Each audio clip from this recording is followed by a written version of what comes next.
Hello, and welcome to another episode of an Unexpected Podcast. My name is Tim, and with me, as always, we have Evan, Rainier, and Rob. On this week's episode, we're going to go over a list from, again, I'm going to mispronounce your name. Please let me know how to pronounce it in the comments. Newmont. I think I got it right based on the way it's spelled, but again, you could be, I think you said you're from Germany, so we'll see about that. And on this week's episode, we're going to go over our top 3 legendary legions. And it's not necessarily based on competitiveness, but based on what our personal preference is. It could be based on competitive, could be based on the theme or the general gameplay, but whatever we felt that were the top 3 legions. And of course, this is subject to change if more legions come out and we prefer different things, but maybe we'll do an update video if they do end up finishing, which of course we don't know if they ever really will update finishing with more legendary legions, but we'll go on to that when it comes up. So we're going to move on to the list. I'm going to put it on the screen right now, and I will bring it over to Evan to review. All right. So he says, hey guys, I always like to listen to your episodes on Spotify. He's taking the following list to a friendly blue versus blue tournament. And they're just planning some random scenarios. So he's not super focused on it being competitive, but they don't want to take a completely nonsense list, which is fair enough. So they've got, already telling me that this isn't a nonsense list, they've got Boromir, Captain of the White Tower, on horse with the banner and the shield. No complaints there. Great model. You've got the banner. Awesome. You've got 3 Knights of Minas Tirith with shield and 12 Guards of the Fountain Court also with shield. And then in the second warband, his leader is Prince Imrahil of Dol Amroth, armored horse and lance, with 2 foot knights, 1 knight on horse with lance, and 7 men-at-arms. Warband 3 is Forlong the Fat, with 2 knights of Dol Amroth, 1 knight of Dol Amroth with armored horse and lance, 7 men-at-arms of Dol Amroth. And then in Warband 4 is Dwinhir with 8 Black Root Vale archers and 3 Black Root Vale archers with spear. And so they've got 1,000 points total, 50 models, 11 plus Dwinhir for bows, and their idea is they want their defense 7, fight 5/fight 6 front line with some hard-hitting heroes and cav and shooting, and Boromir plus Imrahil is what they want to keep. And they're questioning whether they should swap out either Forlong or Dwinhir for different heroes. So first off, I want to say that I don't think there's anything fundamentally wrong with this list. I mean, you guys can butt in if you see like something completely glaring, but I think this list definitely fills all the holes. So I'd say I'd take this list to a fun casual tournament that you seem to be going to any day of the week and be completely happy. But if we were going to sort of nitpick this list a little bit, there's a couple of changes that I might want to make, and I'm sure my co-hosts will either agree or disagree. We'll see. So for me personally, I think you might want to give more of your Black Root Vale archers spears. I think the ratio might be a little off there. I'd say I think as a minimum, you want 50-50 spears to not spear ratio, just to be able, if they get charged by like a rogue cavalry contingent or something, you're able to support all of your archers.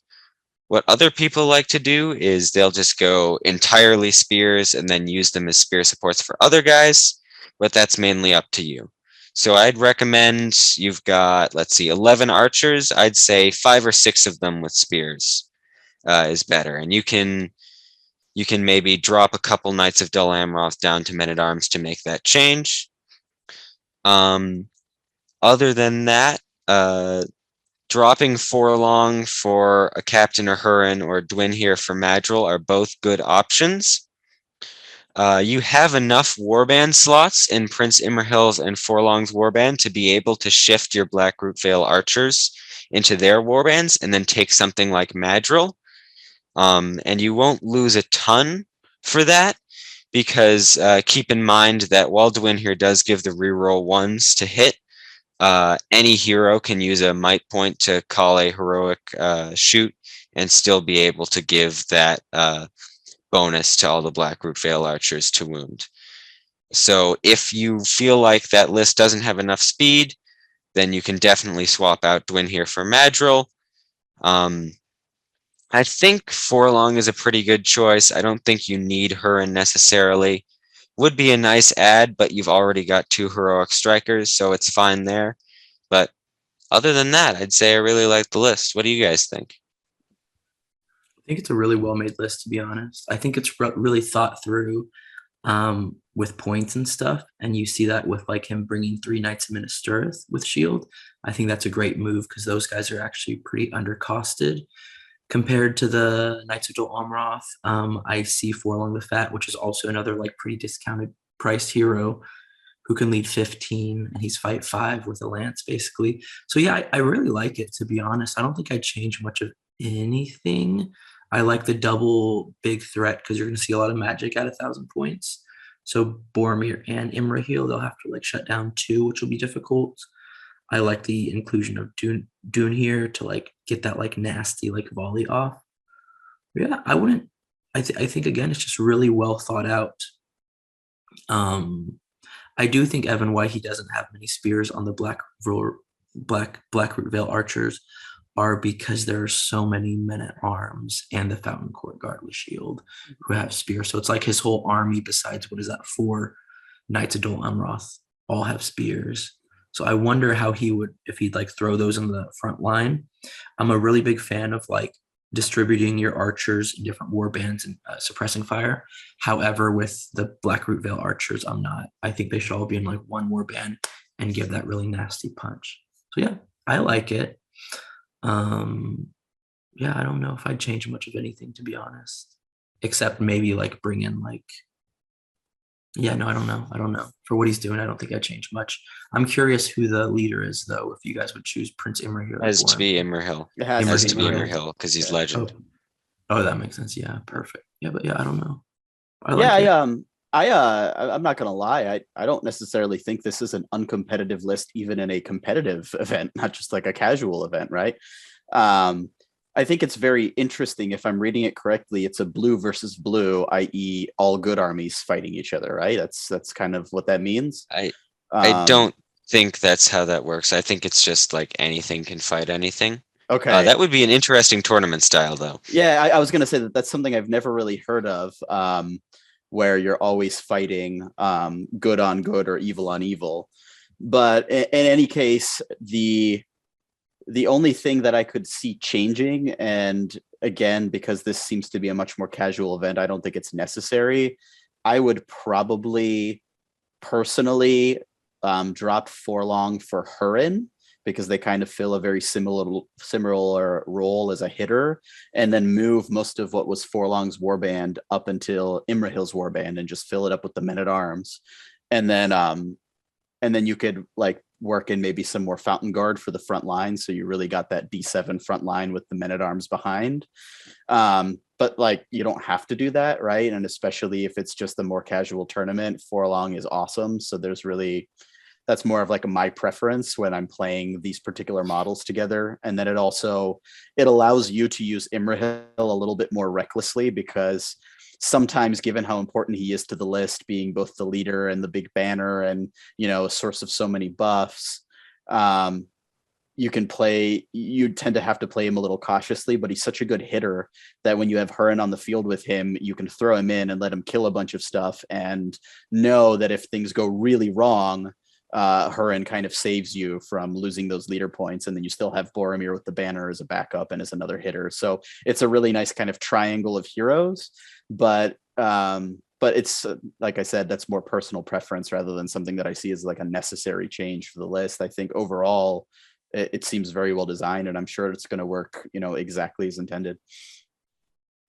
I'm gonna throw out a ball in left field here. I don't know that this is necessarily the best list, but I think this could actually do really well with. I would consider dropping Forlong and Dwin here, and maybe changing some points around somewhere. But I would almost consider adding a third hero in Gandalf the White, because I think those 3 together could really, especially in a not as competitive tournament, you could still be really competitive with them in a more fun way and still really get some stuff done. At the end of the day, you have 11 archers with Dwin here, and I'm not saying that the re-rolling isn't amazing, of course, because it is. But I think with that many bows, you're not really out shooting many people at 1,000 points. So generally, you're going to go to them. And I think if you're going to them a lot of the time, even though it's with your friends, like you said, if they take bows, especially something like Harad, like if we said that we're going against anything like Harad or Corsairs, I think you're going to get shot to bits with that. And I think, even though you have a lot of numbers, which is great for this list, I almost think that the versatility of Gandalf the White with those two heroes could be insane. And then, with the new additions to Gandalf having 2 attacks, he could charge in with 3. You'd have 3 killing heroes, and you'd also have the protection from any other magic from against you, so they could really just do whatever they wanted. And you'd probably take some hits in numbers, of course. But I almost think that it would be more interesting to see this list with a more elite army that can kind of cover its ground with the fight, like you said, the fight 5, fight 6 with the D7, and really just go to your opponent and make them grind through you while your heroes do all the work. And I think it'd be super fun to see all 3 of those heroes on the same list. And like I said, in my opinion, I still think it could do pretty well in that regards. But what do you guys think about possibly Gandalf the White, or do you think it's too many points?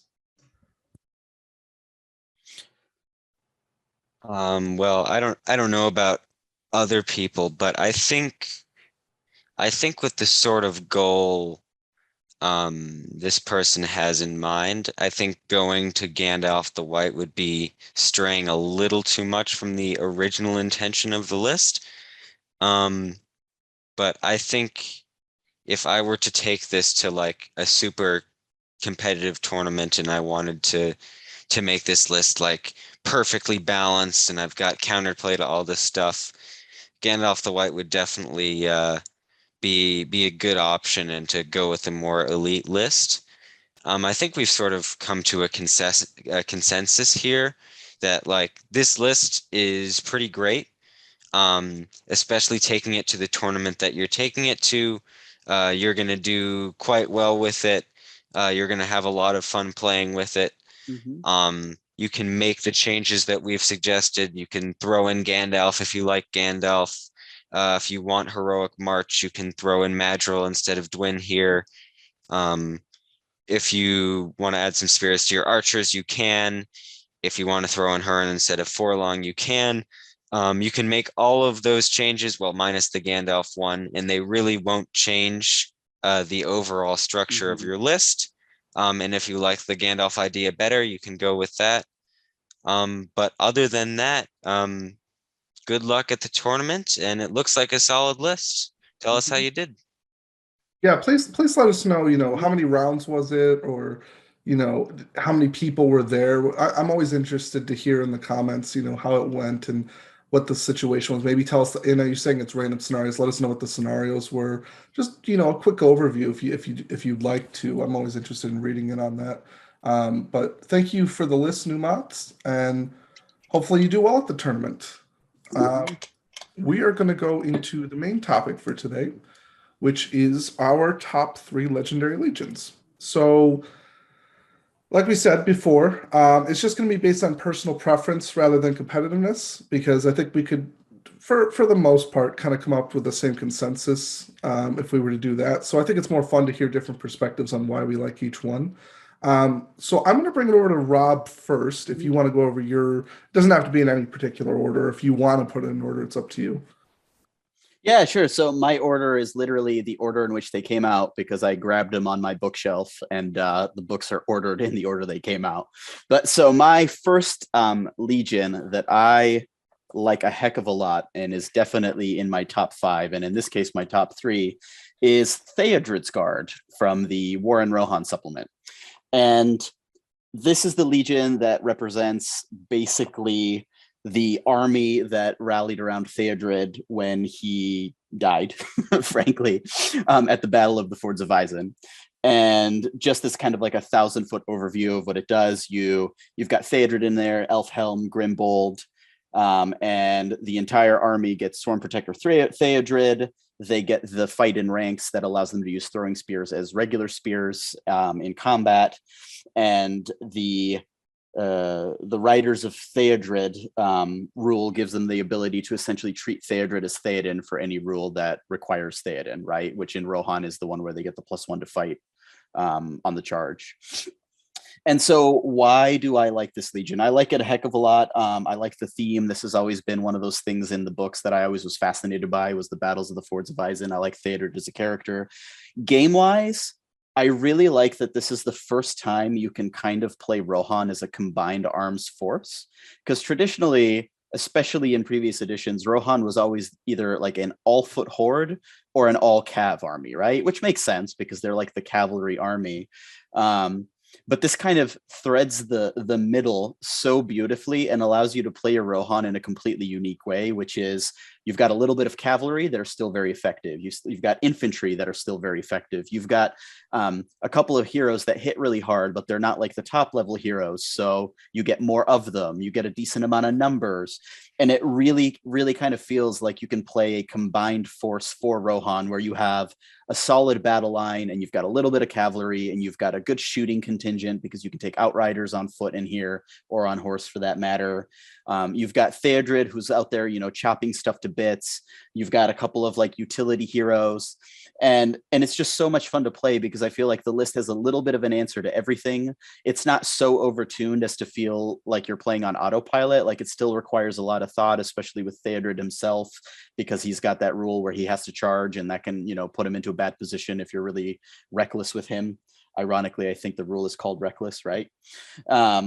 But it's always so much fun to play, and you have so many kind of like options with it that are very different feeling to what you usually get with Rohan. So I thought this was particularly well designed. It's very cool, and I have never had a game where I haven't had fun with it. So yeah, it's cool. Yeah. Any excuse to bring Theodred is kind of like really awesome. Like, I think he's like one of the really like the sleeper heroes in Rohan lists, and actually in all like this whole Gondor, we just saw like a Fiefdoms and a Gondor list, like a combined Gondor, Fiefdoms, Rohan, all green allies. Like, I think he's like a really good take, even outside of the Legion. But I think the Legion's good. I think you said it perfectly. Like, it's cool to see Rohan armies that are actually foot and infantry, because you never really see infantry unless you're taking like that Legion or the Helm's Deep Legion. Mm-hmm. Yeah, for sure. I'm a huge fan of it. I really am. So I think, correct me if I'm wrong, in the extended edition of the second movie, they show Theodred, right? yes, fighting. yes, they do. Yeah. Okay. I mean, they show him dead mostly, or like dying, right? I don't think they actually show him fighting. I think we just get like a couple minutes of him dead. But I'm glad that we got a legendary Legion out of that, because it's very cool. Yeah. I think another thing to mention with this legendary Legion is, like, if you look at the hero list that you see here, you see like 3 heroes that you will almost actually 4 that you'll almost never see in Rohan. Theodred, you'll usually never see, because you either see one of the other legendary legions, or of course the Riders of Theoden, with Theodred is not in because he's dead. You see Elfhelm, who I'd say is usually on the lower end of people's lists when they take Riders of Theoden. And you take Grimbold, who I'd say is on the non-existent list when you're taking Riders of Theoden, because he does not get a horse. And even the Captain of Rohan in some ways is quite valuable on this list. He is decent in Riders of Theoden, but he's great in this list, especially because, correct me if I'm wrong, does Theodred get Heroic March? He does not, but the captain is why you take so the captain because provides your march. march. Especially because you have so much infantry. And I don't want to opine too much, and I'm sure this will be a caveat for all of the legions we cover today, but many of them we go over in more detail, like tactically in some of the other podcasts. I know we talked about this one in the Rohan Legendary Legion episode, and if you want to hear more about that and other legions in more depth, please go listen to those episodes. But yeah, you take the captain because he's still going to get your fight 5 near Theodred, because he counts as Theoden, right? In this legion, he still gets his axe for the extra strength, and he's got March, and you've got a predominantly like Helminga's battle line with a bunch of throwing spears, so that mobility is actually very useful when you need it.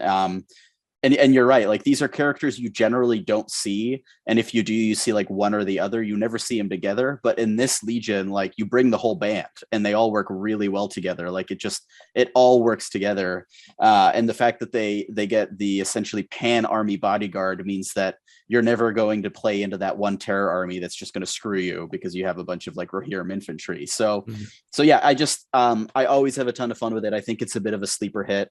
I think people are starting to wake up to it a little bit more. You're starting to see it do well at events, but definitely one that I'm very happy, as Evan said, we got a legion out of after seeing poor old Theodred just chopped to bits for 3 minutes in the extended cut. So I will go over to Rainier next. All right. I'm doing it also based off just what I'm painting, actually, to be honest. But I'm painting like legions. I never play legions, but I'm painting them in order to play them. And one of them is Gothmog's Legion. Now, Gothmog's Legion is very just generic, like here are a whole bunch of Moran orcs, we kill you. But even the special rules to the Legion, I mean, the Age of Man is over. He gets models typically within 3 inches of him get Hatred of Man. That goes into 12 inches. So like 12-inch Morannons all around him get Hatred of Men. You see so many men armies out there. You're going to see more with Dale. And this isn't even just good armies like Rohan Minas Tirith. You also see Corsairs. Now you're like seeing Morannons wound Corsairs on a 3 instead of a 4 with this Hatred of Men or men rule. So it's very good coupled with defense 6. And the Morannons, I think that's just very fun. I've always played competitively, really like micro, like, oh my gosh, the spear on this guy. Should I have a spear? Should I have a shield, a bow and a spear? Like what?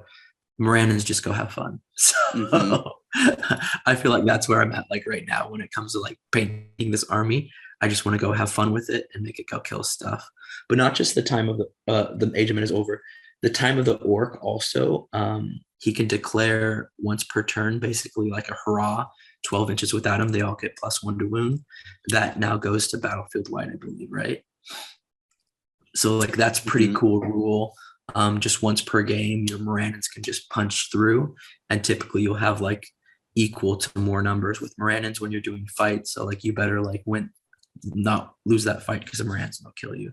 So yeah, I just like the Legion a lot because it's simple. You can play really good with it, and it's that typical like old school.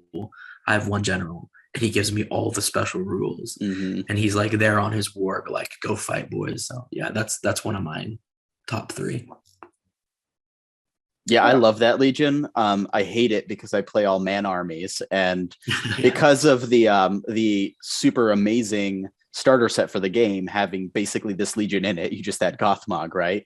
They cropped up everywhere when Gondor Or came out, and so like all of the games I was playing, half of them were against new players playing Gothmog's Legion, and I was like nominally like the veteran experienced player teaching them the game, and they were just like beating me with these Morannon orcs with +1 to wound everywhere. And I think it's really well designed. It's a lot of fun to play with. It's fun to play against.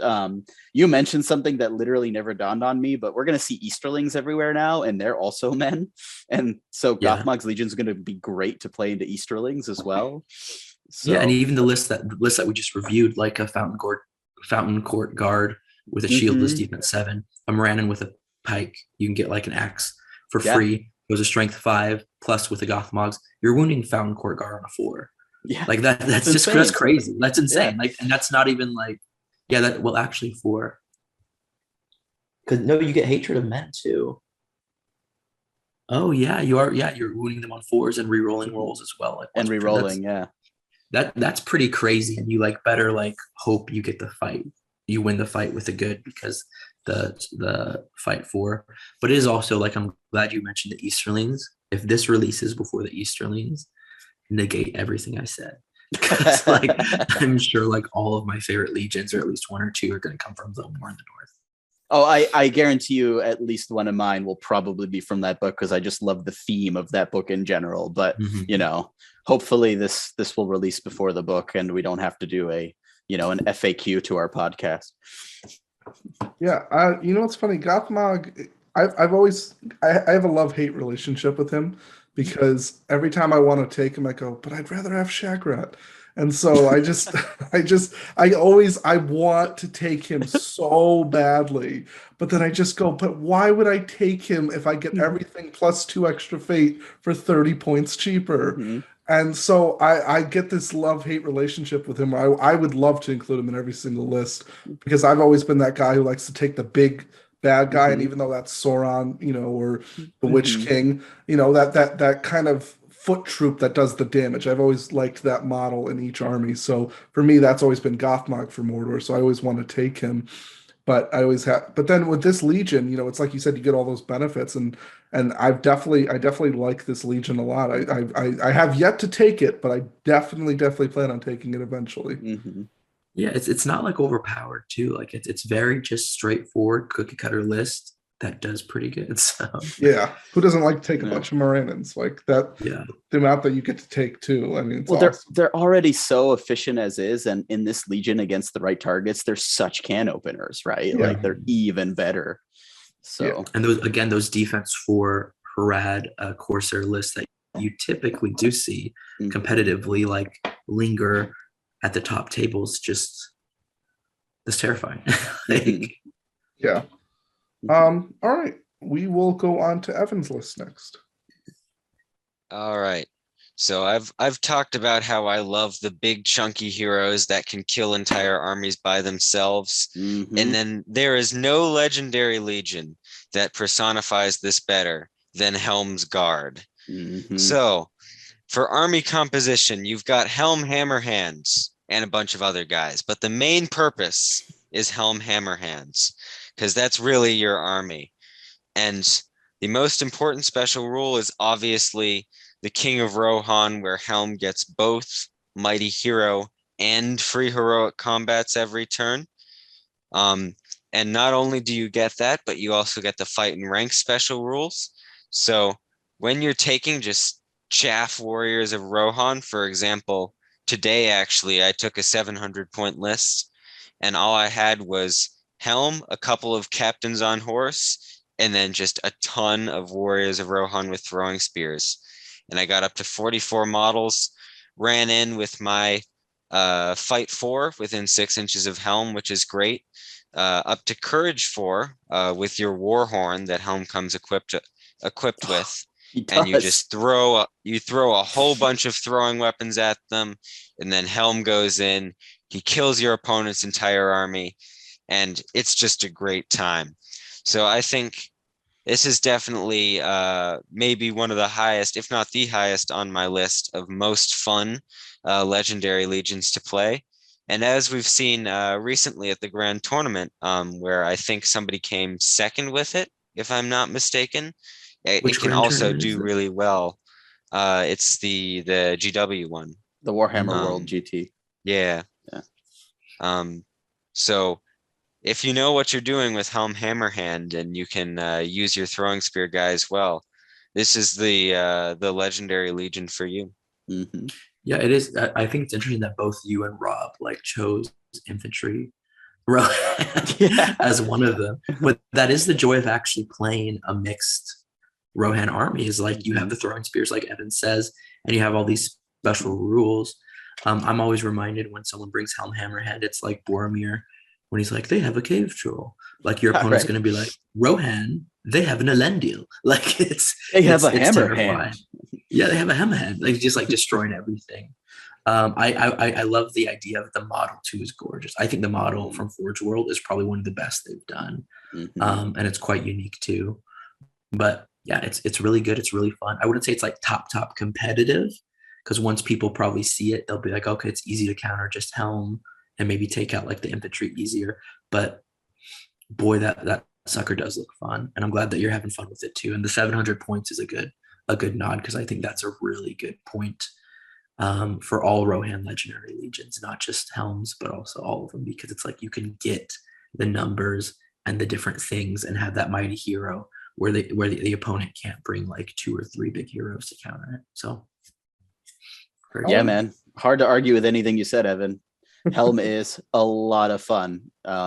He is so ludicrously overtuned, but it's okay because it's literally only in his Legion, and it's only when he's surrounded by a bunch of generics, right? So like you can't soup it into something, absolutely monstrous. But hard to argue with anything you said. Tons of fun. And on the model, it took me a while to realize this, but the model itself looks like the statue of Helm in the movie at Helm's Deep, which I thought was so cool when I discovered that. I don't know why it tickled me so much, but I was like, oh, look what they did. So, yep. Agreed. I don't know if did any of you play the Shadow of Mordor, Shadow of War game? Oh, I didn't. So in it, I think it's Shadow of War. They basically give like a nonsense backstory to each of the ring wraiths, and they have one of the ring wraiths as Helm Hammerhand. Like that's who they have as one of the ring wraiths backstory, basically. And ever since I played the game and I saw that, I have wanted to play with Helm Hammerhand because if you get a chance, watch the video for anybody who hasn't played the game or seen the clip, but.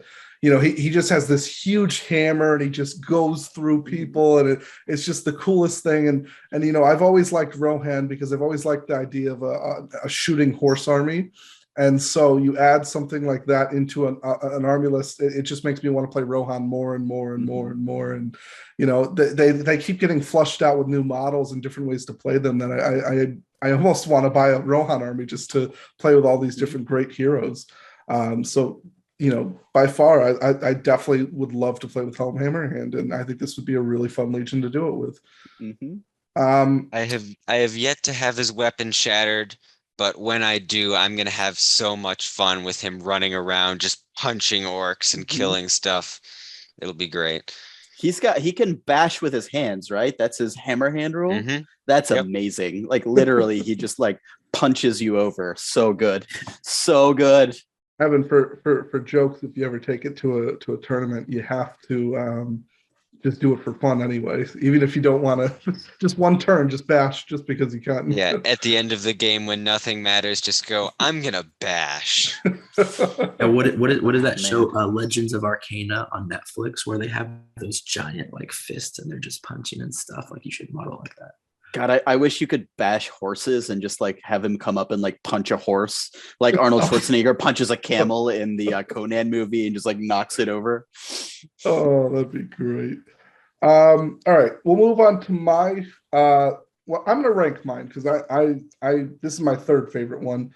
I've talked about this before. It is the Shelob one, the Kirathungol one. Mm-hmm.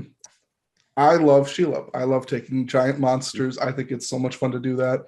I love, Spider Queen, all that. I love Shelob. So, and you add, like I said, I'm a big fan of Shagrat, even though this is a weaker version, of course, and then Gorbag. But so basically, it has to include all three of them, Shagrat, Gorbag, and Shelob. The benefits of the thing, and we've discussed this before on podcasts where we thought maybe, if you put an orc behind an Uruk-hai, do you still get the +1? But we're interpreting, unless that's been FAQ'd, I don't believe. No, you have to be directly in the fight. Directly, means, okay. Yeah. Yeah, so Spears you have don't to count. Yeah, so you take the spears just to support anyway, but you need an orc and a Uruk-hai in combat to get the +1. Shelob becomes pretty powerful with the rules.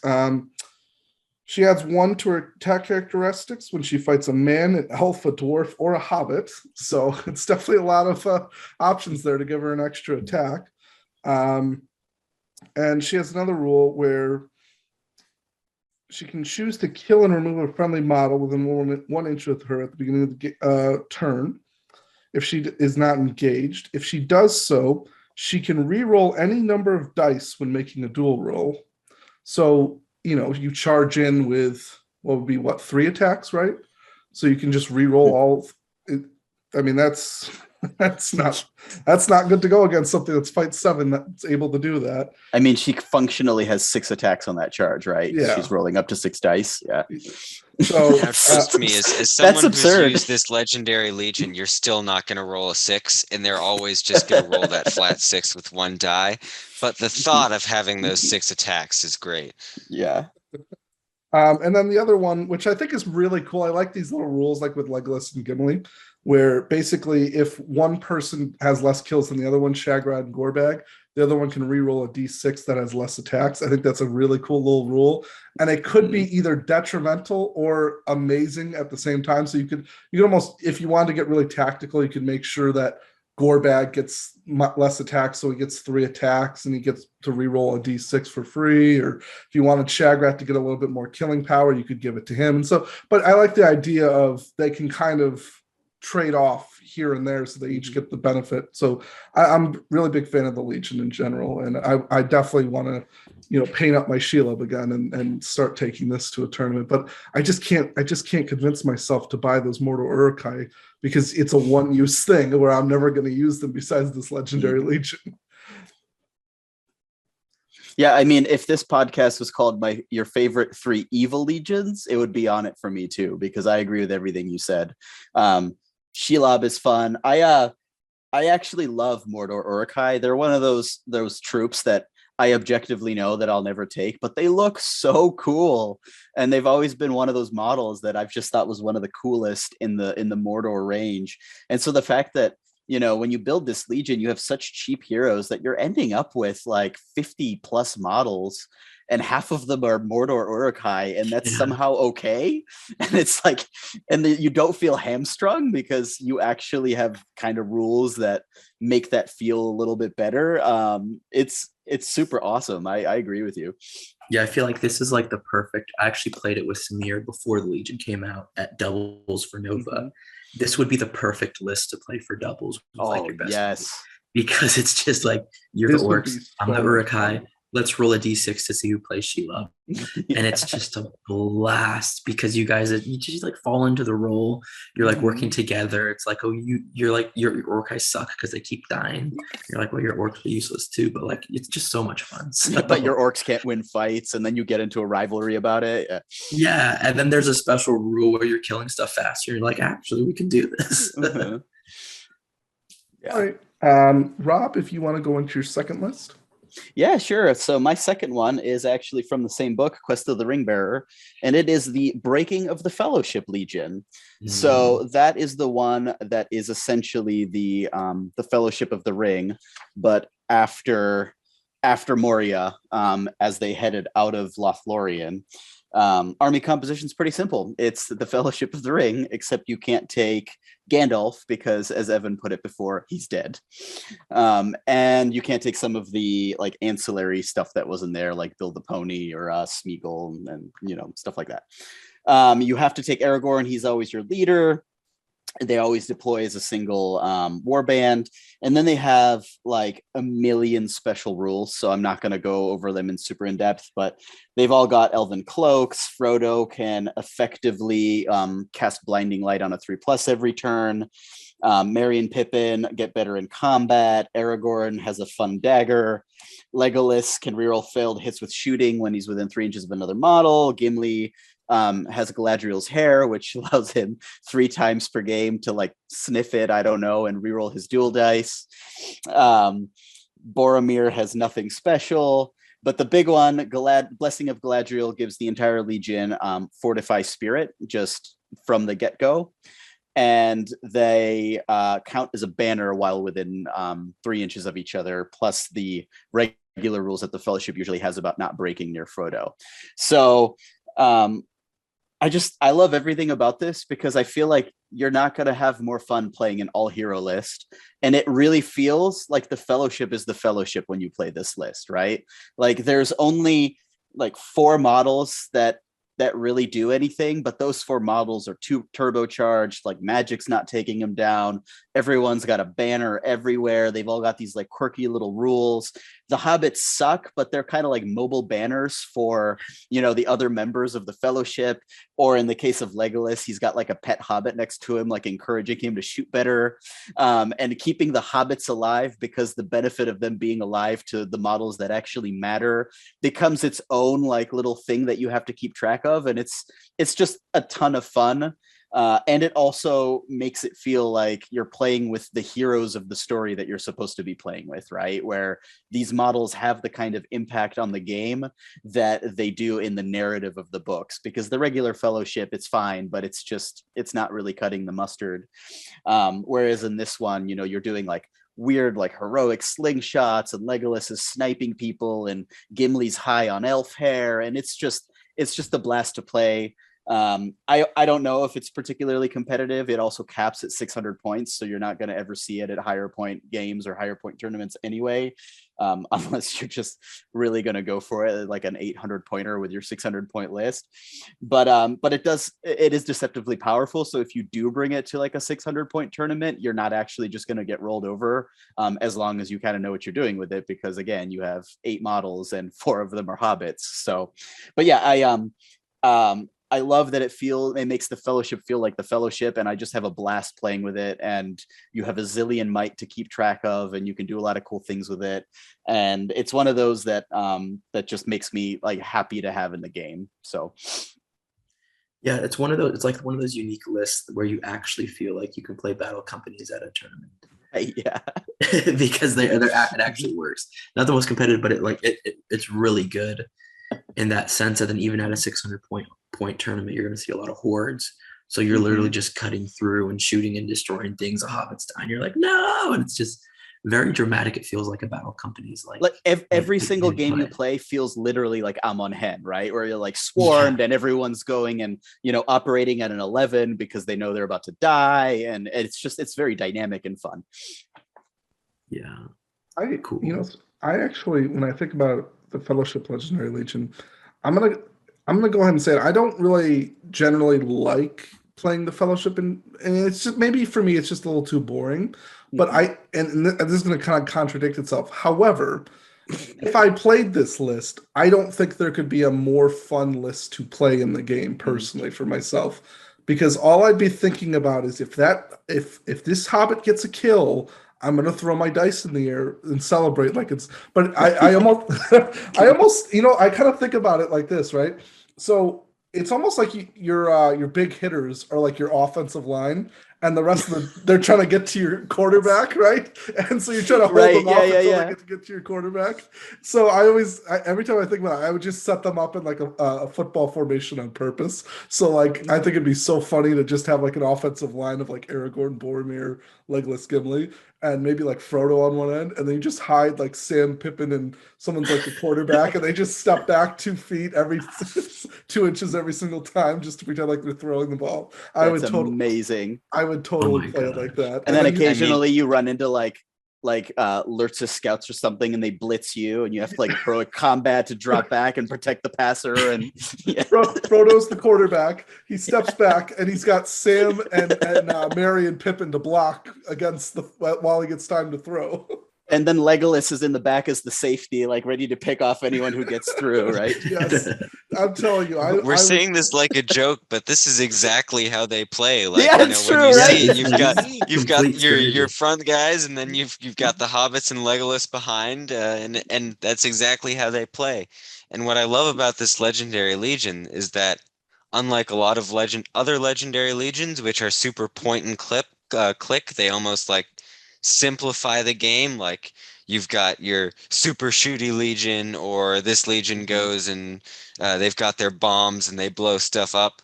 This legion is all about the Balrog, stuff like that. This actually adds a whole nother dynamic to the game, which I think you would only really otherwise find in like the scenarios that you get in the Quest of the Ring Bearer, where you've got the whole dynamic of you've got these powerful pieces that can destroy your opponent's army, but also you've got to think about your hobbits. And if they get into your hobbits and they kill your hobbits, then you're going to lose a bunch of models, you're going to lose your benefits, and you're going to start to struggle. So it's a really interesting Legendary Legion, both for the person playing it and for the person playing against it. So it's really fun in that way. I think it was actually your dad, Evan, that described it as keeping the hobbits alive as like a mini game within the game.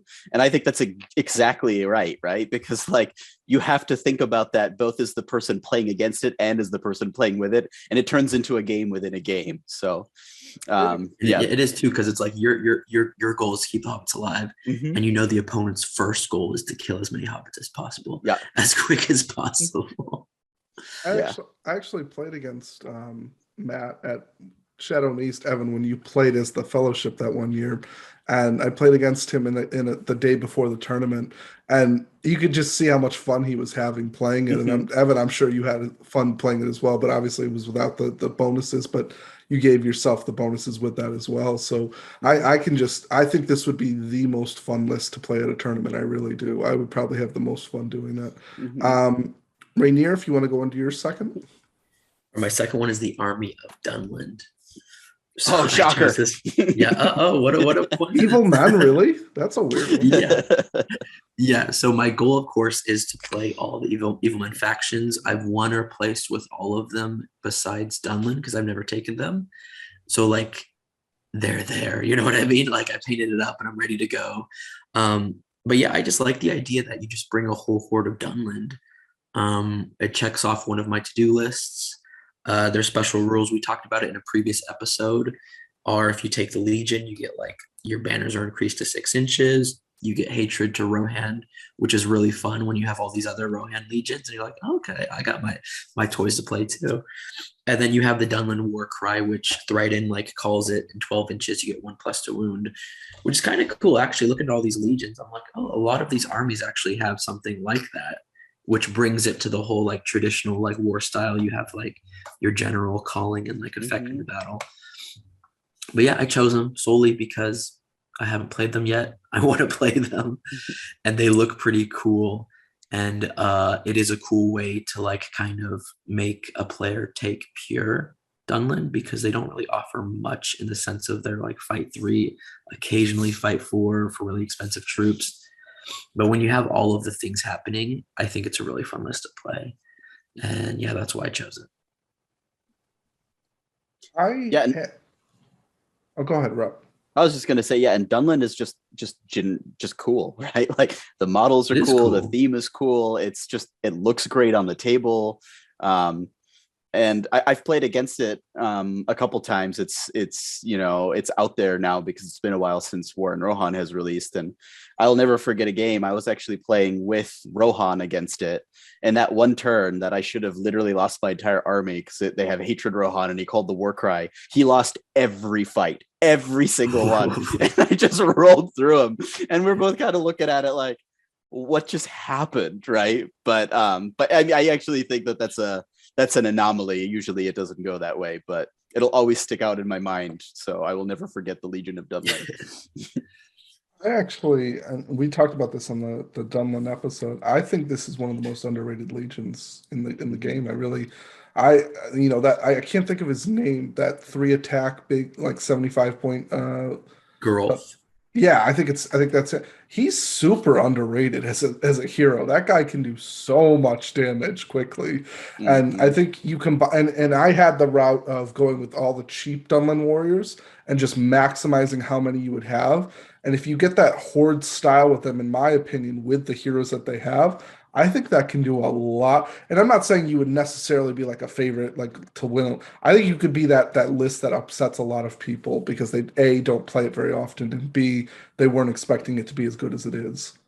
I really like it. It is too. Like with the Legion, like it's not just Geralt. You can get all the named heroes and a captain at 800 points with like maybe 60 models, and you have all like the bells and whistles too with the Crebain and the horse. Yeah. And different things like that. The fearless bubble. It is really like good. I'm really looking forward to playing it, but also I'm kind of like I play Corsairs, like that used to be my big thing, and it's like they are like matching up with the same model count, same kind of like horde like infantry aspect. But yeah, it's cool. And the 6-inch banner too, like that's no joke too. We talked in the previous Mm. episode. You have a 5-point model. You just give him an axe, so he's strength 4 when he strikes, and he gets 2 attacks with a banner for 5 Yeah. points. Like that's crazy. These banners in this list really elevate it, which makes it again like really cool to play because like your banner is very important. Why not take 2 potentially? And it gives it back to that, which I love about Legions. You're like reeling it back to make it a little more simple, but also like it elevates those aspects of traditional warfare that you would think in a tabletop wargaming. So yeah, It does have that kind of Goblin Town feel without the supports, I think, really, where you kind of get that, like you said, you add the banners with the Fearless, with the Piercing Strike because they're defense 3. And you, for 5 points, you get a model that's strength 4, can re-roll, and doesn't have to worry about terror. And you get 60 of them with the heroes that they have as well. I think it's super that's underrated. conservative too, like 60. Yeah, exactly. 60 point or 60 model list, 800 points. I only had like maybe 14 of them. Mm-hmm. So if you just like extremely hoard them out, you can get like 70. If you dropped the Kerbane and you just went pure numbers, you could probably get it 70 plus if you really wanted to.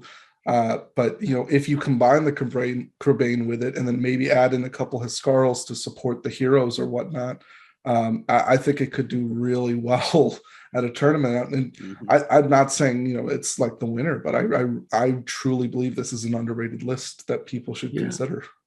And like Rob said, the theme of them are so cool. Like it's like you're like reclaiming your land from the Forgoil. Like it's like this was our land originally. It's like a big struggle and whatnot. Like it's just really cool to see like these like wild men come from Dunland, and then like Games Workshop did a really good job about organizing the army to make it look like it's actually a structured Anglo-Saxon or Viking like esque army. So you're actually like full bear, like you're like chainmail and everything. It's just really cool. Well, and one thing it doesn't feel like a legendary legion, right? Like it feels like an army that exists. Like you don't think about it and you go, oh, they're taking the Dunland Legendary Legion. You're like, oh, they're taking Dunland. They're taking the Dunland army. And it's just incredible to see how like an army that was literally never used. You never saw Dunland. It was always just Isengard, and then maybe you threw Thryden in there or some Wildman or something to be cute. But now you see it and you're like, oh, that's a Dunland army. That's something I've got to be scared of. They've got all these cool heroes. They've got these special models, all these special rules. And it's just so cool to see Dunland on the tabletop, beating people up and just being unique.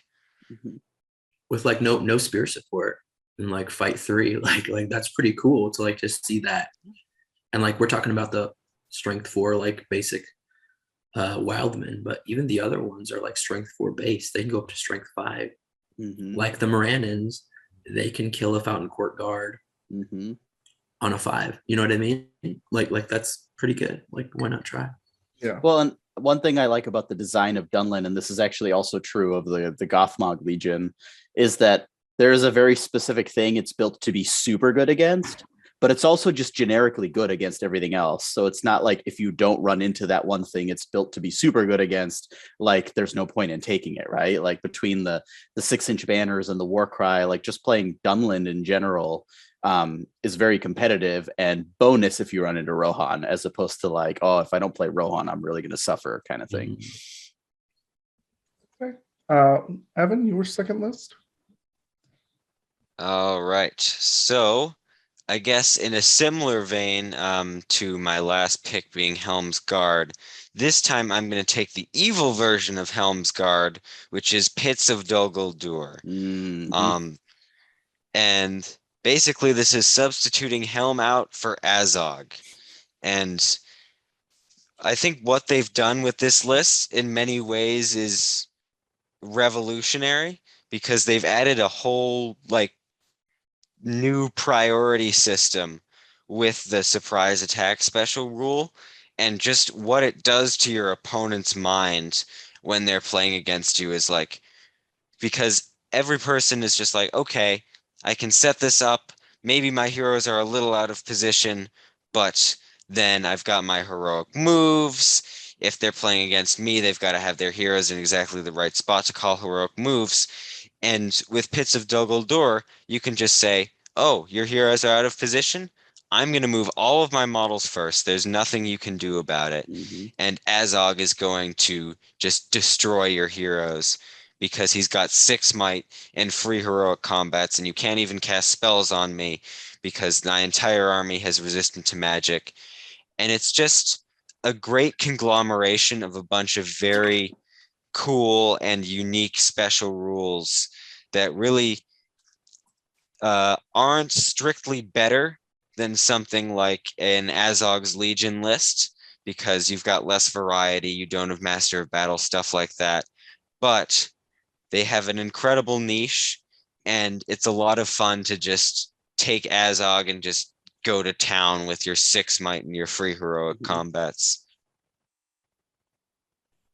Yeah, I mean, I always, I'm with Evan on this, where I really like to take the big, hard-hitting heroes, and who, and I know people complain about Azog because he has fight 7, and why should an evil hero have fight 7? And I understand it; it makes sense, because the whole thing is good, supposed to have the fight value.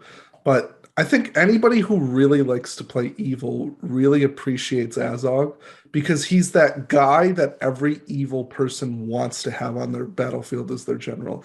He's that guy that everyone Mhm. fears. He's basically like the second. If you were to rank like heroes that you'd be afraid of going against on the evil side, it goes Sauron, maybe the Balrog, and then him. He's just so up there that you're so terrified of going up against him, especially if you don't have magic. Where you just go, how am I going to deal with this Mack truck going down the highway, basically? And I think And it's like scarier than the other two because he is a truck. Like he's mounted, and the Yeah. mount has fate, and they Yeah. can use each other's fate. And it's just like you can't stop him. I mean, you used to play it, Tim, and like I was just like, okay, it's not going to be how can I stop Azog? It's how can I make him not kill half of my army? Mhm. Let's shoot for a quarter of my army, but only a quarter, and then I can maybe have a chance. Like he's just freaky. You can't really stop him, especially with the things that I play, where I play a lot of soft like heroes and stuff and like mitigation type games. Like it's terrifying. Well, and in this list especially because what's better than a 6 might hero that has 1,000,000 strength and a big mace and wounds all heroes on 3s? Well, let's also give him free heroic combats. Like it's hard to understate how brutal that is, right? and he gets the Master of Battle, right?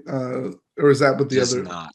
That's in the He No. trades his Master of Battle with free Yeah. heroic combats, though trust me, with this list, you don't need the extra might points. You're perfectly fine already. The 6 might and the free heroic combats will serve you fine.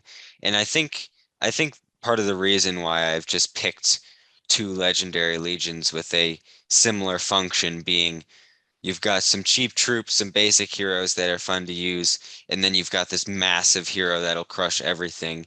Is it really enforces such a fun way of playing the game, which is sort of you and your opponent are basically rushing to see who can kill the opponent's army quicker because your Azog is going to go and kill through the opponent's army. So your opponent goes, all right, I can't kill Azog. I've got to figure out a way to kill your army as quickly as possible, break you, and win the game that way. And that's a lot of fun compared to maybe some of the more defensive, grindy play styles that a lot of like your Minas Tirith shield walls will play. Mhm. And there's a lot of fun to that, but there's also a lot of fun where you play a 3-turn game where your heroes and your warriors are just going at it and crushing each other. And every turn you're just sitting there thinking, how am I going to win this? How am I not going to lose all of my heroes to this massive mega threat? It's a lot of fun. Well, and you didn't mention it specifically, but the Keeper of the Dungeons is also an awesome secondary hero, right? Like he's also a pretty awesome beatstick, and he's got like a mini Bolg effect. So you're worried about Azog, as you should be, but then you've got also the Keeper of the Dungeons with a bunch of hunter orcs like running at you, and it's not exactly like you can ignore the troops, right? Or ignore the secondary heroes. So it's a very, very cool list. Okay. I guess I'll just give a brief. Mine is Gothmog's Legion at 2. Mhm. Like I said, Gothmog's one of my favorite heroes. I pretty much explained it with Rainier. I just love the idea. I'm kind of like Rainier with this. I like taking a bunch of troops and just having a large number. And especially aesthetically, I think the Moranians are my favorite army is Mordor, right? So like that's who everybody kind of has that army like Rob, you're with Minas Tirith, right? Like that's the army you kind of put yourself into.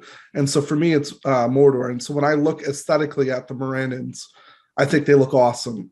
And then I look at the profile and they're awesome. And so when I can get a whole bunch of them and then with basically their leader, that's just an awesome concept to me. And then Rainier talked about the good rules that they have as well. And then, the war drum, they move 9 inches. So, I mean, who doesn't want to see a 9-inch moving Morannon army that has like 50 models?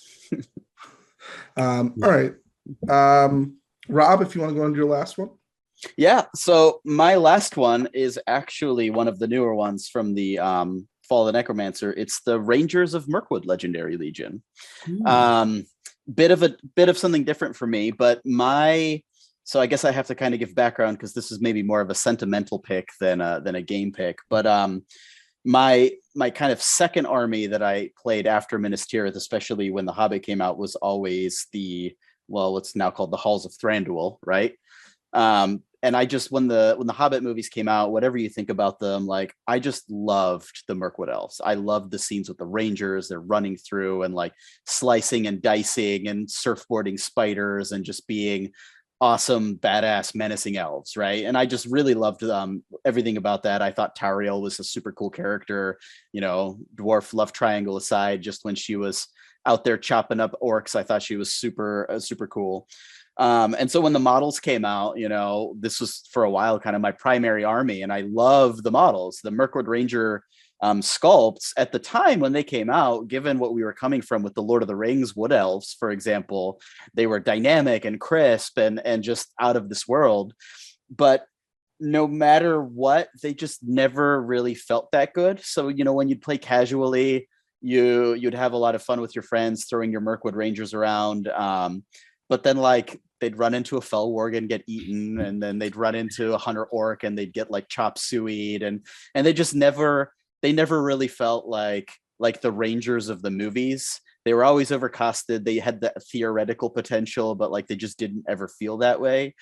And this Legion coming out kind of gives them everything that I want the Mirkwood Rangers to be, or that I at least, past me would have wanted the Mirkwood Rangers to be, and lets me play with the like slicing and dicing cool Mirkwood Rangers that actually feel like the movies, right?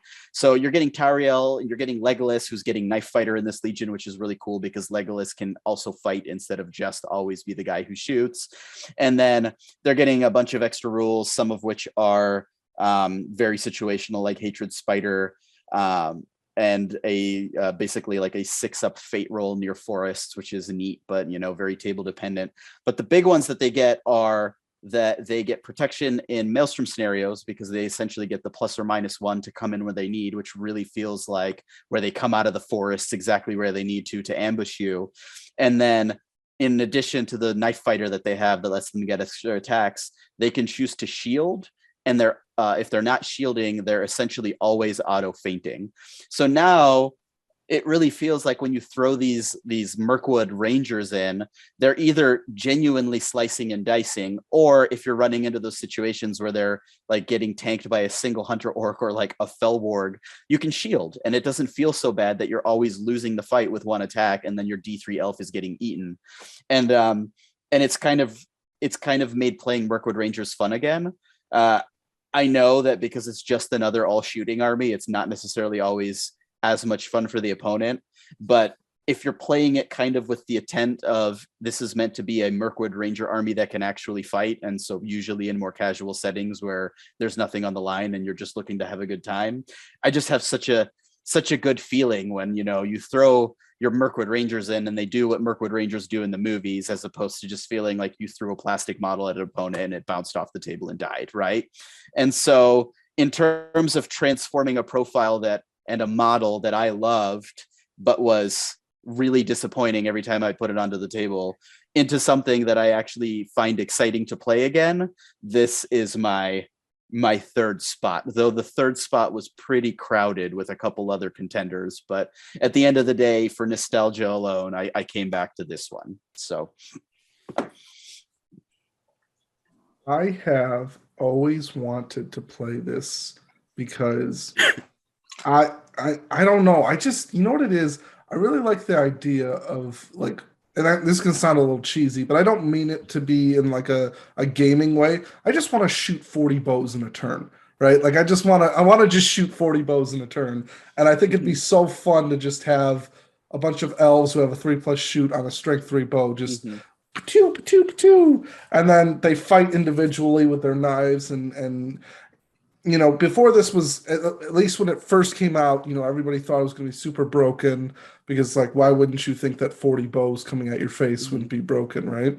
And they get into combat and they don't do too well because everybody just puts one-on-ones on them, and with more dice, you're more likely to lose. And so when they came out with this, I was incredibly excited. I don't know that I'll ever buy all those models, but I do think that maybe if I see them doing well, I will be more likely to buy them because I would love to take this to a tournament, several tournaments.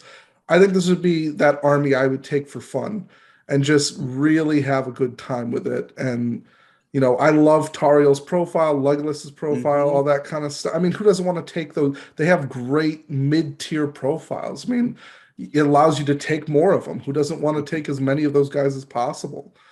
So this is one of my favorite Legendary Legions by far. I'm really fan of it. Yeah, I love the synergy between Tariel and Legolas, where like she's in the thick of it, like fighting, and he's like picking things off. And then when he needs to, he can get into a fight and like throw himself into a couple models because he's getting the knife fighter attacks. And I don't necessarily know if I'm ready to say it's like a super competitive list just yet, but I actually think it's pretty underrated.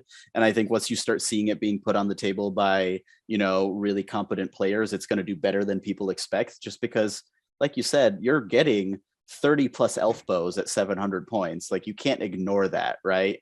And then when you do get into a fight, you still have an elf. It's fight 5. And in this particular legion, it's getting a bunch of attacks. So yes, D3 sucks, but hopefully you're not losing as many fights as you are winning, right?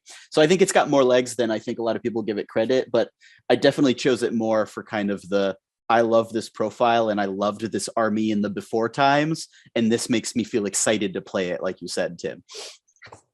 But it is one of those cool lists because, like, you typically think open ground is going to favor shooting, but for this list, it's kind of like a lot of scenery favors them because they can hide behind it. They can go in and out. They can get that like 1-on-1 or like the knife fighter or 2 against 1 kind of rule. So I like that they bring a different dynamic to the game with the traditional, here I have like Fiefdom Archer line, or here I have like a Corsair battle line with like the Betrayer. They're just shooting, like taking turns like volleys. This kind of brings the whole like theme into play, which I love.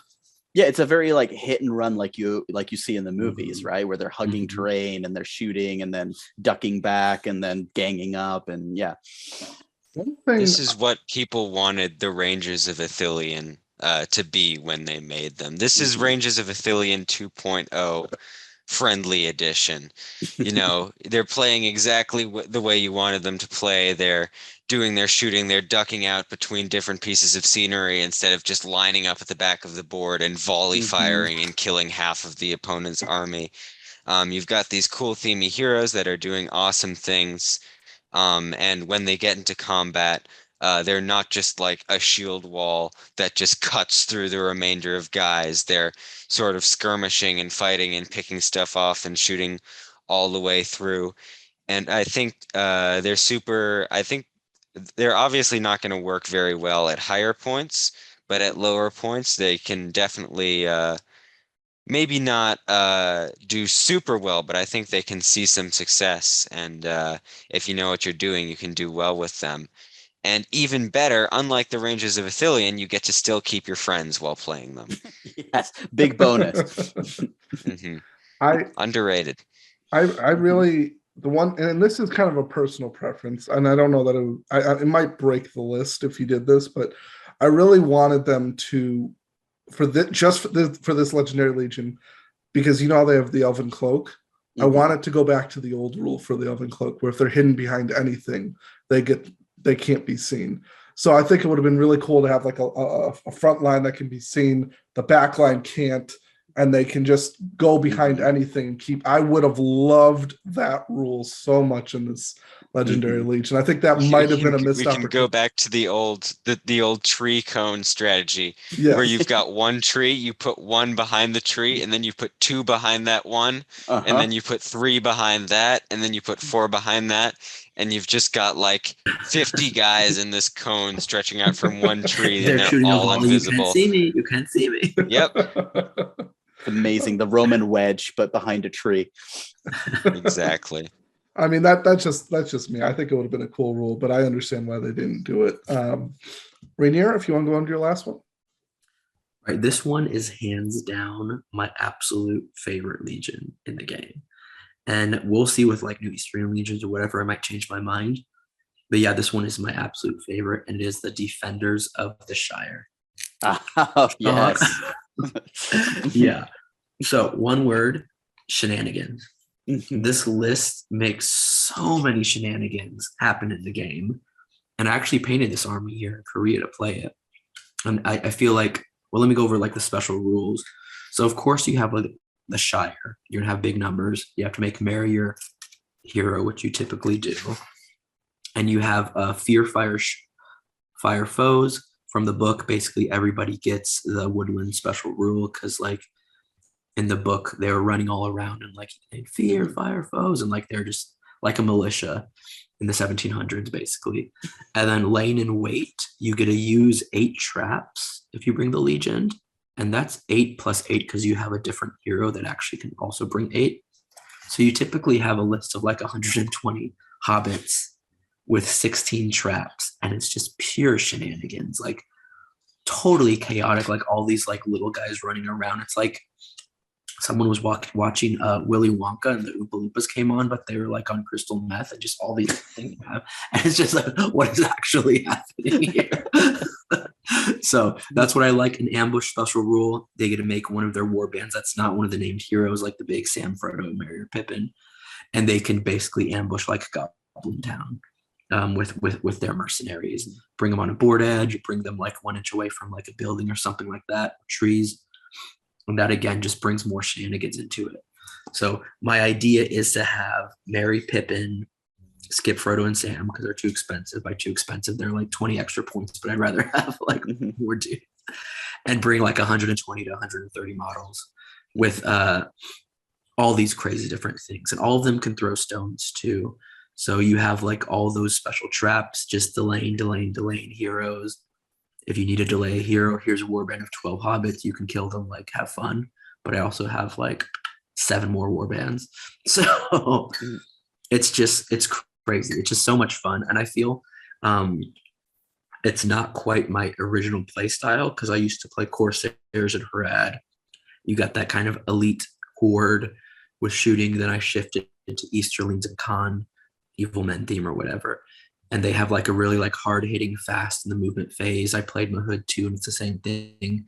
You strike fast, and I just feel like hobbits 130 just sounds like a blast. Like it's way out of left field when it comes to what I play. It's not even Evil Men, but I think the Legion itself offers so much fun, and it's one of those things where if you played it at a 6-game tournament, you'd learn something new each round. You'd be like, oh, like, okay, I'm gonna use this type of thing.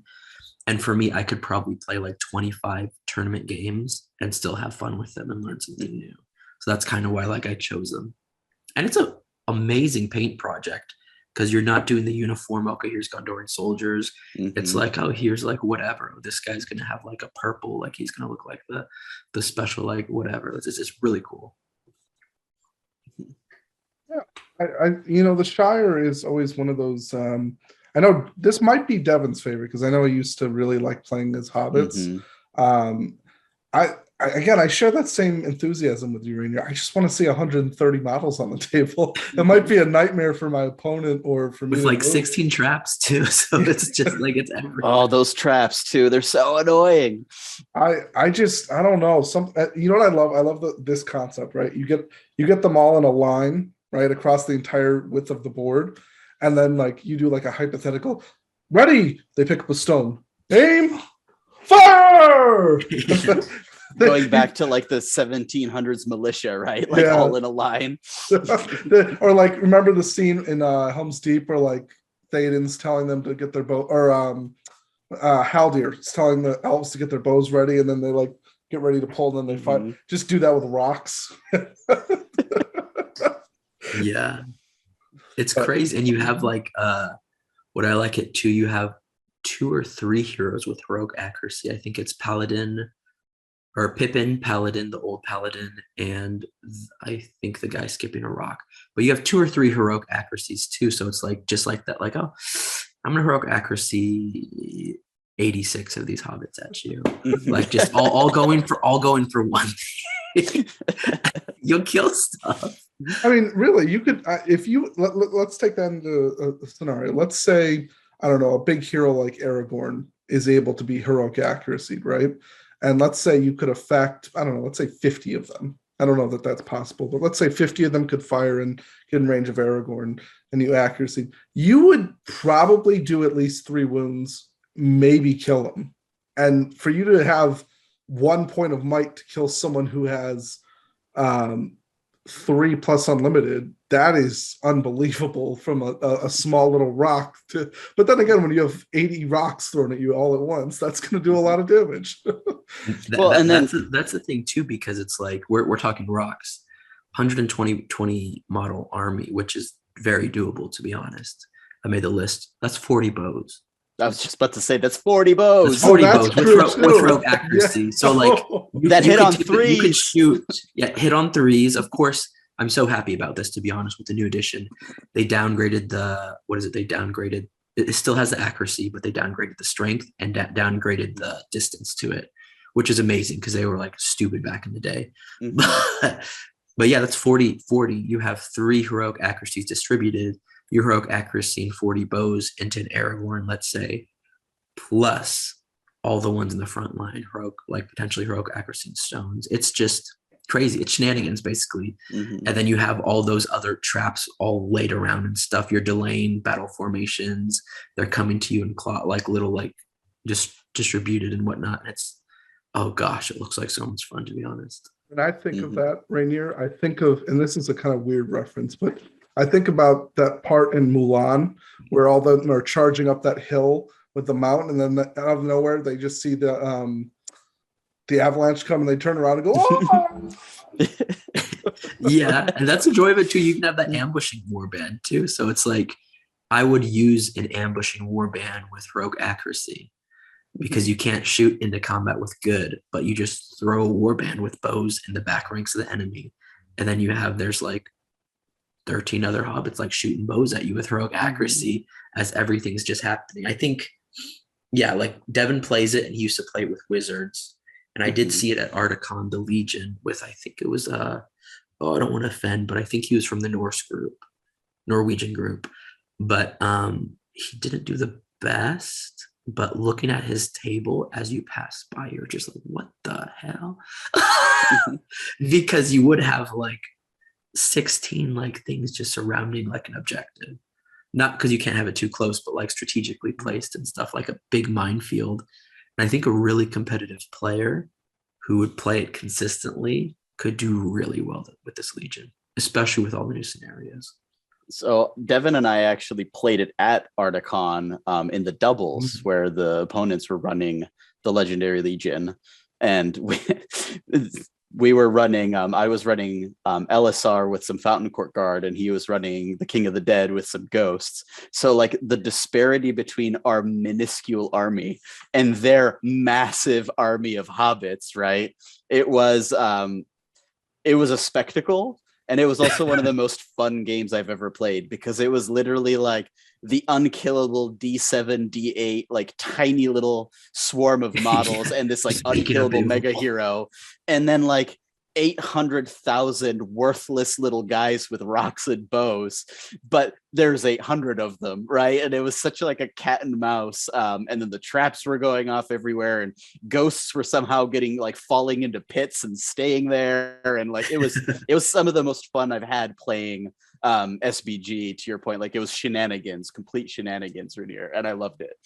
And it was also so colorful, and there's like flowers on the bases, and it's very different to the like grimness you often get with some of the armies, right?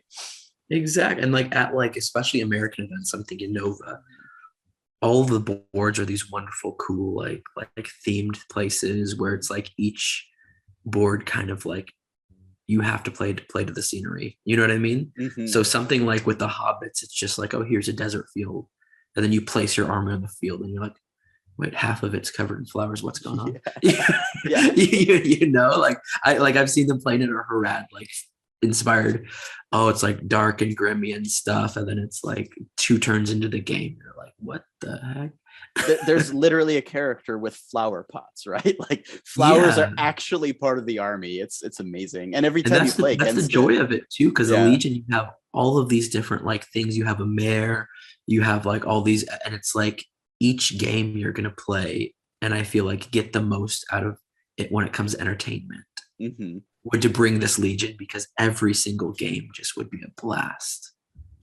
It's incredible how much personality like they put in this 120 model army.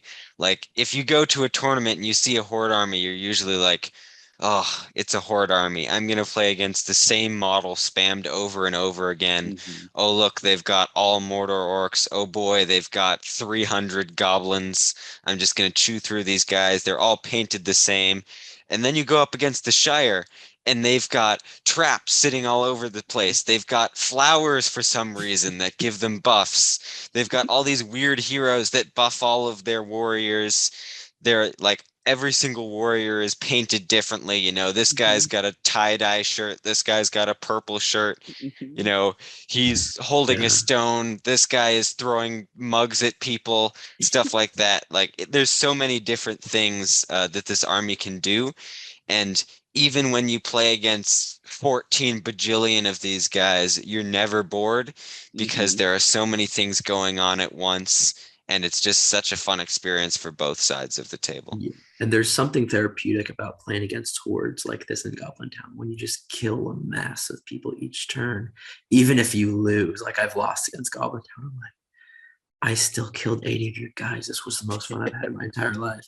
Like, you know? So yeah, I think it's fun for the opponent too, because it doesn't seem overbearing. You know what I mean? Even the shooting is like, it's a short window of shooting, and then you can't shoot into combat.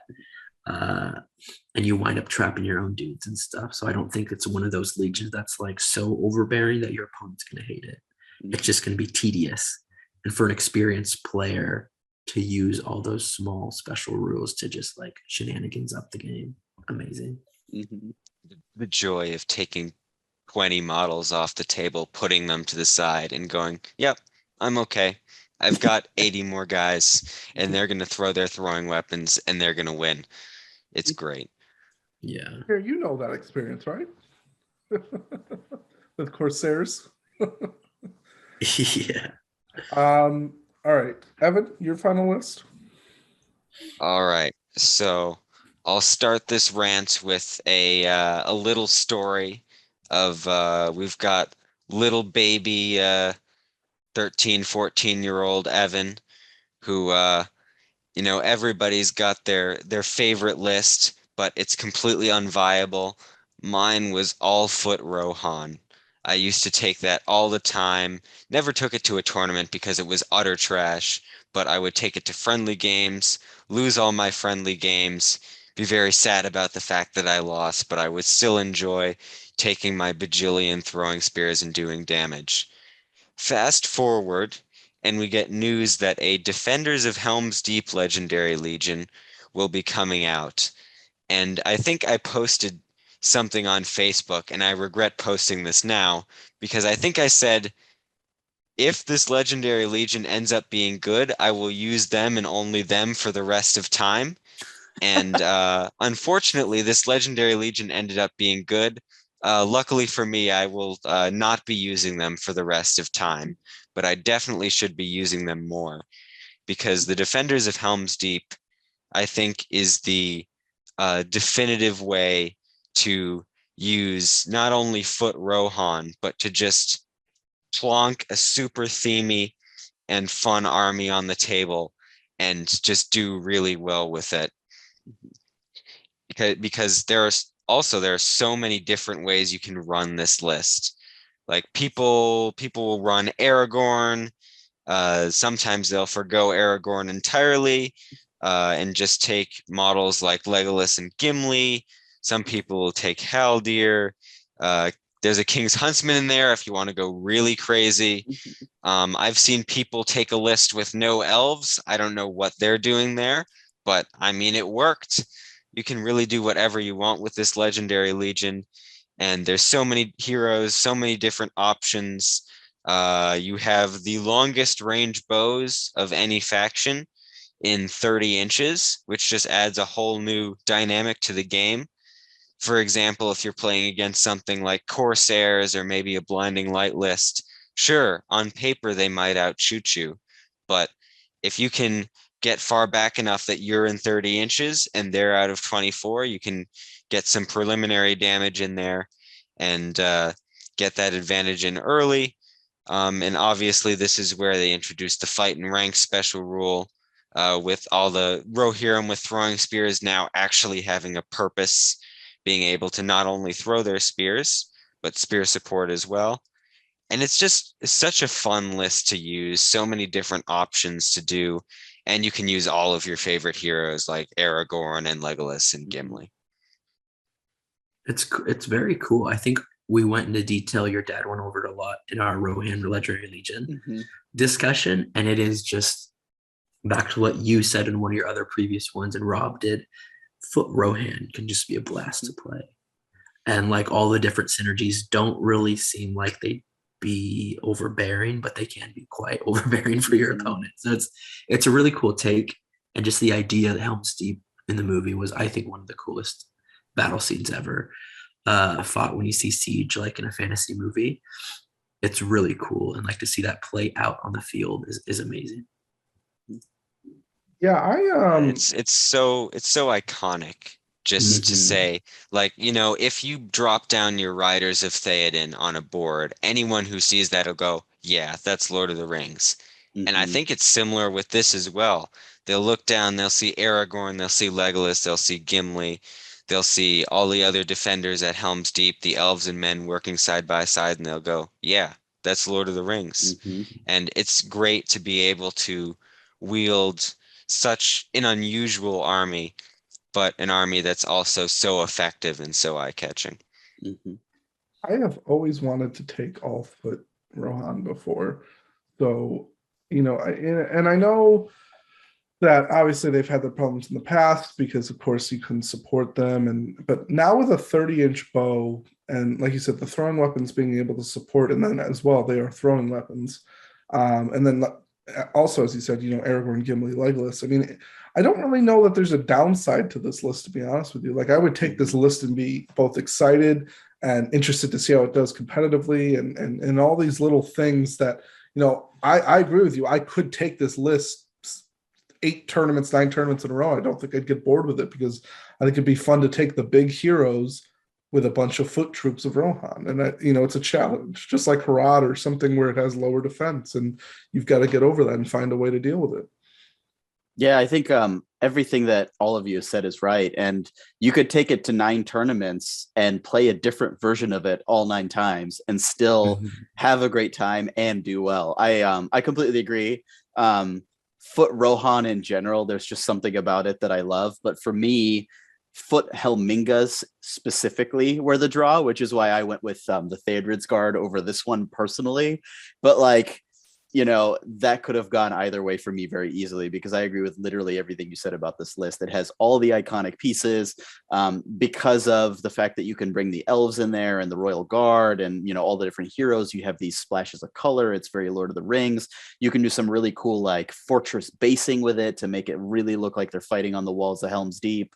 And it's just fantastic. I think it's a great Legion. Speaking of like, how about the Rohan warrior with throwing spear? Best rehabilitation in the game, going from the most overpriced nonsense to something you see all the time because of these legions, as like, wow, this is a good model, right? Has an axe and a throwing spear that it can support with. Like, that's the other thing. That's like. Oh, you go ahead. That was the other. It's a good point though with the axe, because we always forget that they can go to strength 4, right? Like that's a great little asset to make them even further along. And obviously you wouldn't do it as much because they're defense 5 with the shield. Because I think, correct me if I'm wrong, I'm always taking the shield unless you guys can think of a better use for not taking the shield. I don't know. No. Yeah, exactly. I can't. I didn't know if like there was some kind of weird scenario in which maybe it would be more cost effective. You get like this many more models from taking, back rank just throwing spears. But I mean, shield. So defense 5. I always have this conversation with one of the people I play with, and he's a big fan of just defense 5 because he's like, strength 3 does damage on 5s and strength 4 does damage on 5s. So it doesn't really make that much of a difference. And so he's a big fan of defense 5 as a standpoint. It's good for shooting. Yeah. And the other thing is shooting, right? Shooting. Like, and you do see a lot of hordes probably would come up against this. And like, you're like, ooh, like here's a soft Rohan infantry. I can like shoot them, like dwindle them down. But if they're defense 5, like that is actually quite hard to do because you don't roll 6s all the times with strength 4 shooting, or strength 2 shooting. Yeah. But, and I like that this particular Legion also has lots of clever ways to get your fight up, right? So that your Rohan warrior isn't losing that many fights when he's either got like a fight 5 elf behind him, or you've got the little boy with the really good sword running around and boosting everyone's fight, and you can have like Royal Guard in it if you really want the D6 because they also can take the throwing spear, and it's. Yeah, I mean, like all of you said, you could build this list 17 different ways and be successful with it and have fun with it. Elves and Rohan warriors, to be honest, feel like almost like they're built for each other, because elves give you that fight 5, fight 6 spear support, and Rohan warriors are super cheap. You've got your throwing spears to throw in combat, so that further enhances your shooting. And you've got your axes to provide that strength 4 or even strength 5, which obviously not in this list because you don't have Helmingas, but if you have them, you're still going up to strength 4, and you can provide that extra hitting power that the elves lack. And I think just the value of being able to take them not only in the same list, but in the same warband, so you don't have to do all this finagling to set up your elf warbands and your Rohan warbands. You can just plop your warband down, say, I've got my elf spear supporting, my Rohan guys in front, I'm going to go and kill everything. And they just work so well together. All right. Last Legendary Legion. This one is my personal favorite because it is my favorite scene from the movies, which is the Black Gate. I'm a big fan of, I loved probably one of my favorite things about the Black Gate was I just can't get over how obsessed I am with Elisar's armor. I think it looks so cool in the movies, as well as, the model itself. I think the armor is awesome. And then that scene of like the eye looking down with all the hordes coming out of the Black Gate and they surround them and, just fearlessly charging in, knowing that they're just trying to buy time and not survive. I mean, it's just an awesome scene. So I have gone with the Black Gate opens. I'm primarily an evil player, I would say. I played the occasional good army like Dwarves or Survivors of Lake Town, but I like evil. And so Mordor, again, that tends to be a theme with me. So basically the Legendary Legion's pretty simple, but I really like the Mouth of Sauron. I don't use him very often, but I really like him aesthetically. I like the metal version with the armored horse. That I think that's the best horse in the game. Personally, I think that armored horse is a really cool model. And now that he's a little bit better in the new edition, I'm more likely to take him. But basically, the rules are the Mordor Troll Chieftain is your leader. He gains Fearless, which for a troll to get Fearless is pretty crazy when you think about it. That you have a fight 7 monster that doesn't have to worry about charging into like a ring wraith or anything. And additionally gains a point of might, will, and fate. So one of the big reasons why you don't see Mordor Troll Chieftains very often is because that 1 point of will. So there's not much of a difference between him and a regular troll, really, besides the might. But adding that 2nd point of will does help, because especially if you can roll that 6, it will significantly increase the likelihood of him resisting magic. But as well, 3 might on a troll at fight 7. And then you add in the 2nd fate as well. He has 3 wounds with 2 fate. He's a pretty tanky leader at that point. And the other rule is Mordor Orc models gain +1 to wound in a duel in which they outnumber their opponent. So I think if I took this list, a lot of people would be tempted to just take all Moranians. I think I would try to get as much numbers as possible. I would do one of 2 things. I would either take a front line of Moranians, back rank of orcs with spears, or I would do something that's a little not normal, which is I would take all orc warriors and just get as many as possible, get them out the Sauron, throw in a 2nd Mordor Troll Chieftain, and get like 60 models of orcs. And then my only complaint with this Legendary Legion, which I don't understand why this isn't in the list, is a orc drummer. They have a troll with drum. I don't know why they don't have a Mordor orc drummer. It doesn't really make any sense to me. I'm pretty sure, at least in the movies, you could hear a drum in the background, like edging them forward. I don't really get why you wouldn't include that, because you have an orc captain, a Murren orc captain, then you have orc. So that's a little weird to me that they wouldn't include that. But I would almost consider taking a troll with drum, just because if you have 60 of these guys going forward at 9 inches, even though they might be strength 3, let's say, them getting +1 to wound by outnumbering, you then have a 6-point model that gets +1 to wound against anything, not just a specific type of troop.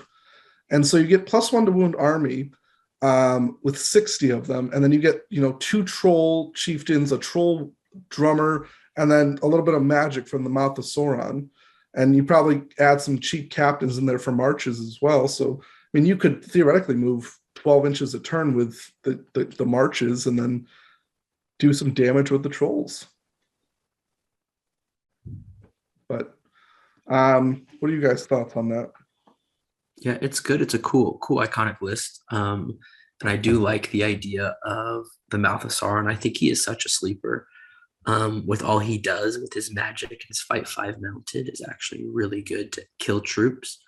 We think of like these other amazing, like Huron's fight 5 mounted with 2 attacks. You know what I mean? Like the Mouth of Sauron's like right up there. Of course, Huron has his other abilities, but when it comes to killing troops, like he has a good thing to do. And then you make the troll your leader, right? So yeah, you can kind of like be more friendly with like him killing stuff and like potentially dying. So yeah, I think it's a cool list. I think it's really iconic too, all of these lists. And I kind of think it's interesting. I wonder what viewers think about the idea of Legendary Legions. I think Games Workshop really did a good job about making irrelevant things relevant just with a Legion. You know what I mean? So I wonder what our viewers think too and what their top lists are as well. Yeah, Tim, I love this Legion, and I'm also really jealous of this Legion. And I'll tell you why. I love it because it is another one that you could build a couple different ways that is super fun. And I think what I would do with it is I would do 3 troll chieftains, yes, a captain on like a warg, and then just 51 orcs, right? Yep. Because at that point you've got 51 orcs that are getting bonuses to wound and like enveloping, and like dealing with 3 troll chieftains, especially when one is turbocharged, it's actually a thing that it's like, I can deal with 1, I can deal with 2, but then the 3rd one really starts to break the bank, right? You're still going to get marches, and I mean, you can still put picks on all your orcs and whatever. And I think it's really cool. I think it's really fun. I think the troll chieftain doesn't, see enough play. So this Legion really lets him shine.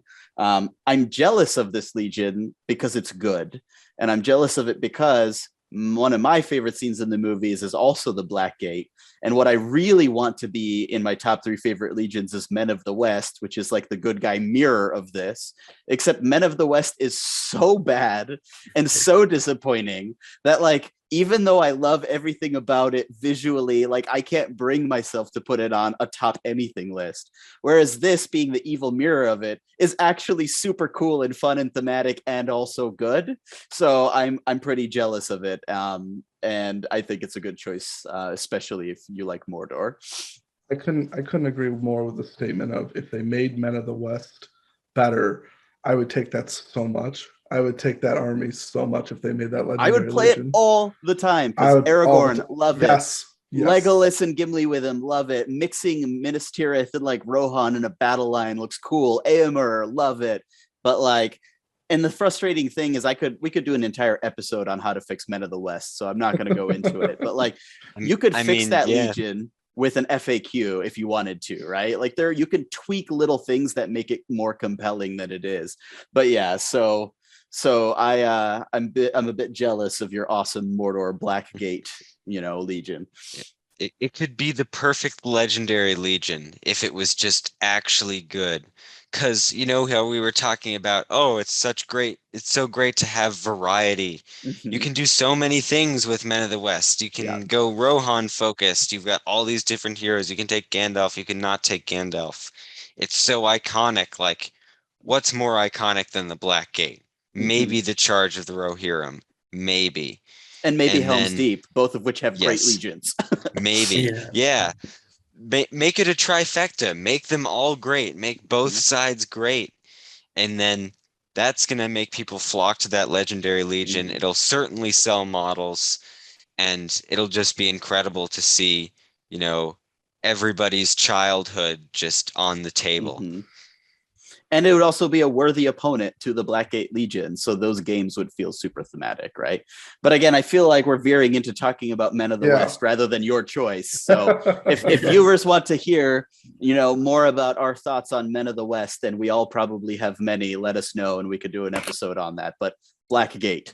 Yeah. I actually, Rob, I don't know what it is. I think I like this legendary legion the most because of the Troll Chieftain. I think I started off this game. Originally I played when it first came out, but then I stopped for like 12 years until I found out this was the thing again.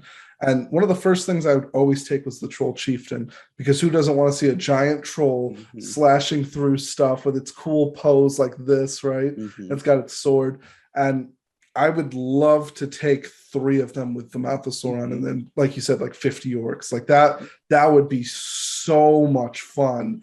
And it's like you said, you can't deal with all 3 of them. And even if you dealt with, let's say you stop 2 of them, right? I could then use the Mouth of Sauron to deal with one of your heroes to stop you from dealing with one of my trolls. So it just becomes that thing where, like, you can kind of negate people from damaging your trolls, but even then you still have 2 points of might on each troll, and the leader has 3. And then with the Mouth of Sauron, like Rainier said, he can do damage on troops as well. So you kind of have this 4-hero group that could really do damage, and then the orcs get +1 to wound if you can outnumber them. Yeah.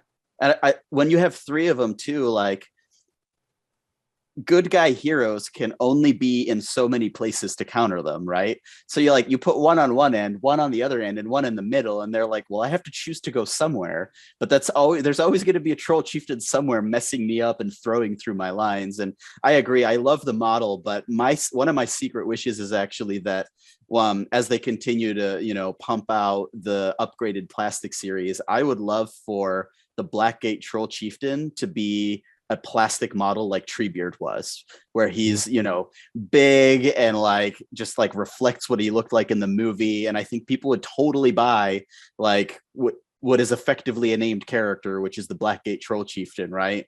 And a really cool plastic model, maybe even like the pose where he's stepping on Aragorn, with his sword up. And I would love, Games Workshop, if you're listening, make one of the evil models you release in plastic, the Troll Chieftain. I think that would be super cool. I would love a troll model, like Bill and them, like where they have their own a specific one model thing that has its own. I would love that in a Mordor list. That would be Mhm. so cool. And like you said, have a model. Now, correct me if I'm wrong. Isn't the regular Mordor troll chieftain? Isn't that the one from the movie? So he is, but he doesn't quite look like the movie. And Okay. he's also kind of small now, right? Because the new plastic troll is actually bigger than the troll chieftain, just based on the way that the metal Oh, transitioned to the plastic. So I would love to see like a giant, like a Gundabad troll sized troll yeah. chieftain Oh, to that would represent be. this guy, like a big honking guy, right? My only worry with that is the base size. If they did that, but Mhm. with a good base, I would all down for that. Yeah, I'd, I I'd think it would pay be super cool. I'd pay 200 points for that model if it was ridiculous. Every day of the week, I would take that. But thank you, everyone, for tuning into this week's episode. Please let us know which of the legendary legions we mentioned is your favorite, as well as what your favorite is in total, like which one you prefer out of any legion that's out there. We're always on Apple Spot. Let me try that again. We're always on Apple Podcast and Spotify. If you want to just listen to us instead of watching us on YouTube, and please let us know of any ideas you'd like for us to hear. We're always looking for stuff to talk about that you'd like to hear. So please leave that, and we'll see you guys next week.